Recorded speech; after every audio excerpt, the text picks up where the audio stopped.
Greetings. Sorry.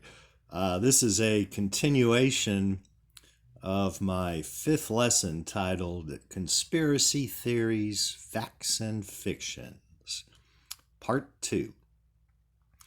Like I said in my previous post, this is still an introduction to some concepts and some definitions.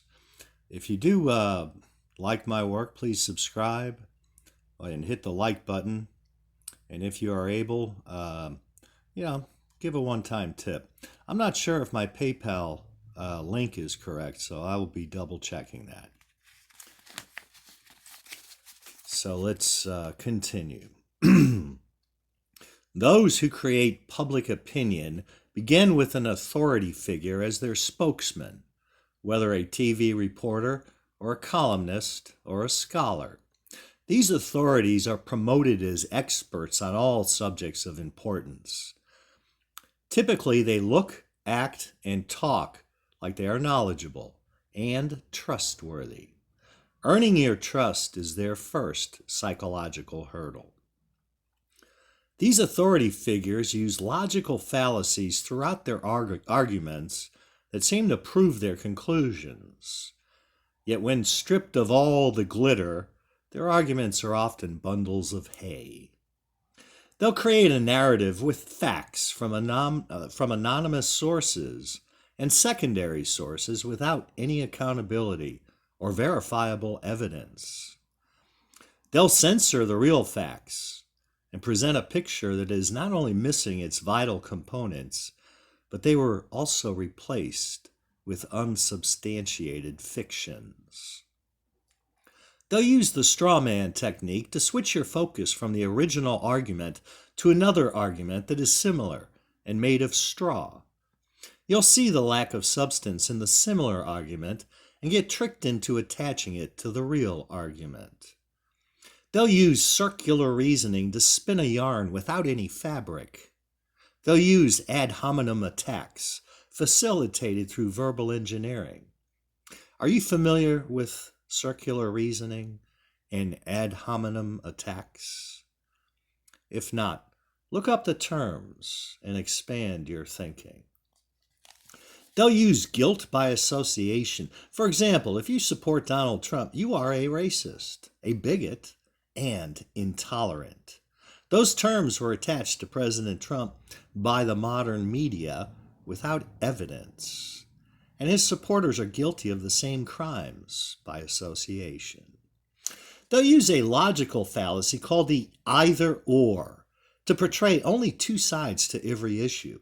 Either you are a conspiracy theorist or you are not. If you believe in one conspiracy, you have joined the community of irrational thinkers. This either-or portrayal is often false.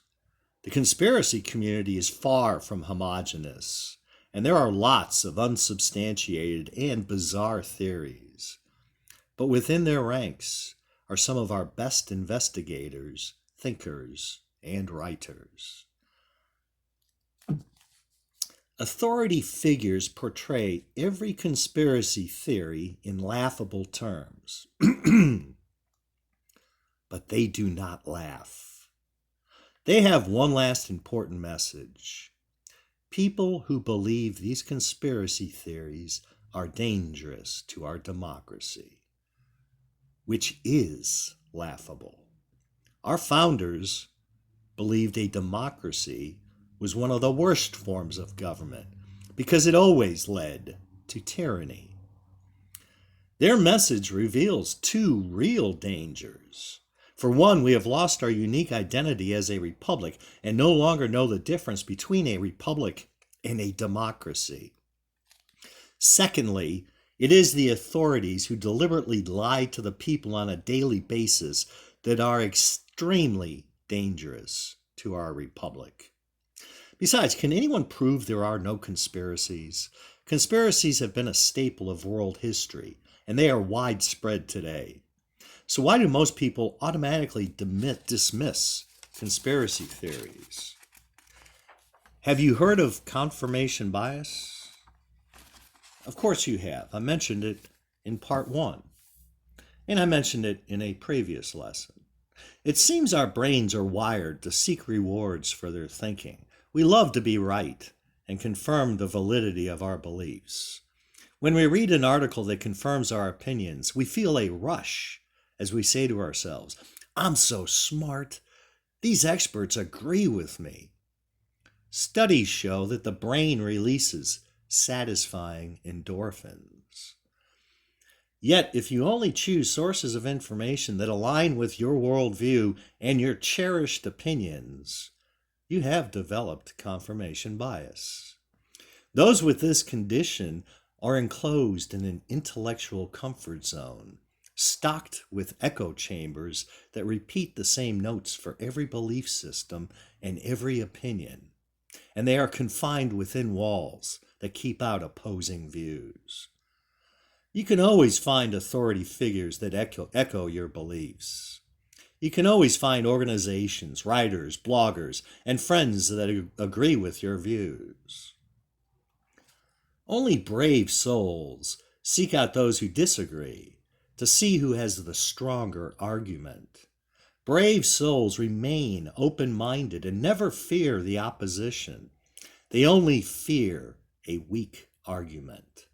They'll either strengthen a weak argument or they'll reject it.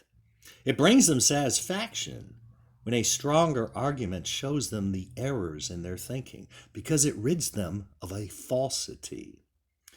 The closed-minded avoid arguments and never leave their comfort zones.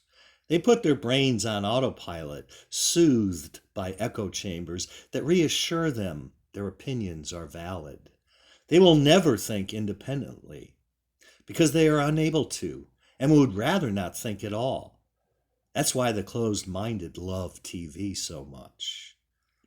They are unaware that many echo chambers are false constructs created by social engineers to reinforce their confirmation bias and keep our nation divided into opposition groups that cannot be reconciled. Those armed with logic learn there are rarely positive outcomes when confronting the closed-minded. More often, the closed-minded will dismiss any evidence with an ad hominem attack, or they'll parrot another logical fallacy and say, "Yeah, I guess all our award-winning reporters are liars." Some will use a more subtle fallacy and say, "Snopes has debunked your so-called evidence." By enlisting an authority to win the argument should now begin to determine if Snopes is a reliable authority. But they know nothing about Snopes, and the argument ends before a real one can begin. Within this group, a few will take a look at your evidence, thinking they'll debunk it using all the disinformation they've been fed over the years from their authority figures. Yet, when the evidence is conclusive, what happens? A few will change their minds, but surprisingly, most people will not. They'll reject the information because it contradicts a cherished belief. When the irritant is dismissed, they'll return to the comfort of their earlier view. Their view is a little tarnished and less comforting, but their brain released endorphins for their defiance in the face of insurmountable odds. It seems our brains are wired to remain closed-minded. They might feel a nagging discomfort from the dissonance created in their mind from knowing the truth and rejecting it. And many will live in a fog of semi-confusion. This remarkable behavior of the brain is called cognitive dissonance, and it's a real epidemic in America today. Confirmation bias helps perpetuate cognitive dissonance. Why? Because if you didn't use logic to formulate your opinions and never used logic to periodically audit your earliest views to double-check for errors, to validate your opinions and strengthen your argument, if you've acquired all your information from sources that only confirm your bias and validate nothing, you've probably acquired a lot of errors in your thinking. It's human nature to believe all your earliest views are correct, the ones you acquired early in life that motivated your actions and thinking. Yet your earliest views are the most prone to error because you had little life experience at the time. If you don't consider the other side of every argument with an open mind, you'll face evidence from time to time that you cannot reconcile with your original views. If you dismiss valid evidence, you will remain narrow-minded and fog-minded from cognitive dissonance. Confirmation bias and cognitive dissonance helps explain the dismal condition of thought within our culture. Our brains reward poor thinking skills that result in illogical thinking because our brains don't like conflict and prefer not to think at all to preserve what little energy is provided them from the deficient diets that are prevalent among our population. Excuse me. Many people fear the ultimate truth of conspiracy theories because that means they've been lied to all their lives by a large group of people they trust, which includes respected journalists and award-winning reporters. This also includes parents, doctors, and teachers who did not knowingly lie, but were misinformed. It is difficult for most people to admit they were wrong on a minor issue, but to have several long-cherished beliefs debunked and your worldview revealed as a flimsy web of lies, that can be traumatic. Your brain doesn't like trauma. It used little energy before these considerations, but now it needs lots of energy to contemplate this new reality. I suggest you eat healthier foods. That is, if you want to begin to think healthily. If so, your brain needs nutrition to cure the intellectual trauma caused by opening your mind to the harsh truths of reality. It needs fuel to revitalize its thinking. The American public has been deceived by our leaders from cradle to grave. Their early perceptions of reality were crafted by the great con called public education, molded by the criminal mass media, reinforced by movies and television shows, and sanctioned by their parents, who either didn't care or didn't know better. Process that truth and remove the blinders that have narrowed your vision and enslaved your thinking. Blinders are for horse races, not the human race. Many think they're ahead of the pack, but they joined a rat race running in the wrong direction. Take the red pill and detox your brain. Re-examine your beliefs and re-verify them with independent research. Seek out and study original sources. Sift through the evidence and come to your own conclusions about their content and whether the sources are trustworthy. Then read the official narratives and commentaries and compare your original thoughts with the commentaries. If you agree, you might be right. Sometimes the popular commentaries are correct, but more often they are filled with logical fallacies. When you are able to spot the fallacies and the deceptions and disagree with the popular narratives, you are thinking independently, perhaps for the first time.